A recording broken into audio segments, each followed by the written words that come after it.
Good morning, good afternoon, good night, wherever you guys are, and welcome back to another video. Today I'm going to be talking about another parable of Jesus Christ, and I'm going to be in the book of Mark. But before I start, let me pray so that we can get right into it. Blessed be you, Lord our God, King over the universe, who blessed me with such a beautiful and amazing day. God, I just ask you to forgive me from all the sins and from all the mistakes that I've committed before your eyes today. And I just ask, God, that as I speak today, that the words that come out of my mouth, let them be words of instruction, words of transformation to the person that will listen to this video. And God, once again, let it not be my words, but let it be your words speaking through me. And in Jesus' perfect name I pray to you today. Amen. So today we're going to be talking about the parable of the watchful servants. And we're going to be in the book of Mark, chapter 13, verse 35 until 37. And it says, "Therefore keep watch, because you do not know when the owner of the house will come back, whether in the evening or at midnight, or when the rooster crows or at dawn. If he comes suddenly, do not let him find you sleeping. What I say to you, I say to everyone, watch." Amen. The meaning of this parable is that Jesus is telling his disciples and telling everybody that will read this Bible verse and everybody that will spread this Bible verse to the world, that as Christians, we must be prepared. We must be prepared because we do not know when Jesus Christ will return. Nobody knows when Jesus Christ will return. Not even Jesus himself knows when he will return. Only God the Father knows exactly what time, what day, what minute, what hour, what second that Jesus Christ will return once again on this earth. And Jesus is telling us that we must be prepared. We must know that one day he will return. And it's going to be so unexpected. But since it's going to be unexpected, since it's something that we don't know, it is encouragement for us to know that we need to be constantly in prayer, constantly fasting, constantly doing the work of God, constantly building our relationship with God.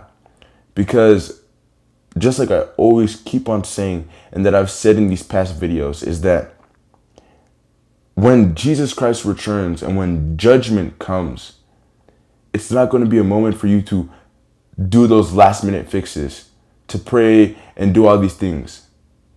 That's meant to be done before the judgment even comes. We need to prepare ourselves before. We shouldn't try to prepare ourselves when that time is already at hand. Because that time of judgment day, everybody's just going to be judged for their mistakes, for their problems that they have, for their mistakes, for the things that they did on this earth, all the words that they said, every single thing. It's not going to be a time for you to come before God and ask for forgiveness and try to justify yourself, because God knows everything. God knows all the mistakes that you made. God knows all the things that you think towards other people or towards yourself. God knows the true intentions of your heart. So it's just encouragement for us that we need to prepare our lives beforehand, that we need to continue on to build our foundation, our lives on God, and that we need to continue on to build a relationship with him.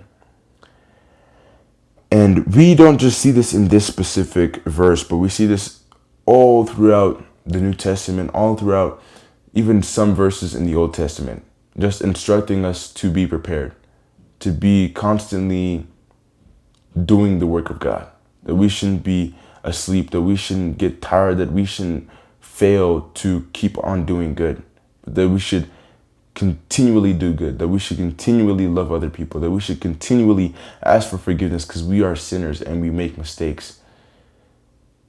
So what I want to close with this specific parable is just to be prepared, to be ready, to keep watch as Jesus instructs. Keep watch, because there will be a time when Jesus will return and nobody knows that time.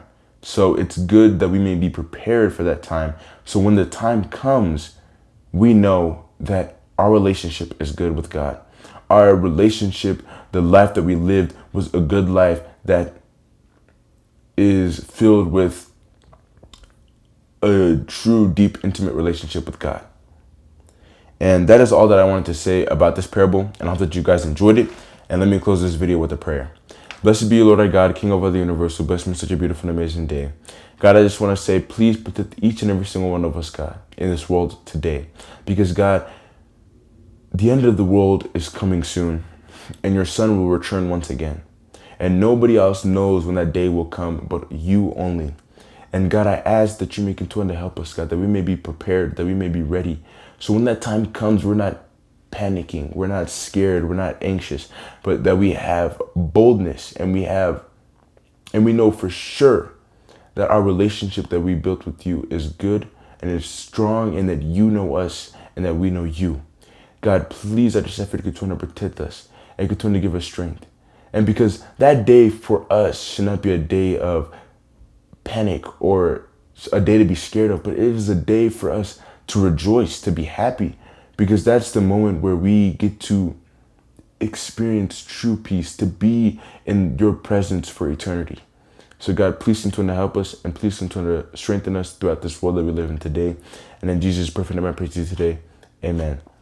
And that'll be all for today's video. I hope that you guys enjoyed it. And don't forget that you can't go back and change the beginning, but you can start where you are and change the ending. Have a great day. Have a good night. Have a good afternoon to wherever you guys are. Goodbye.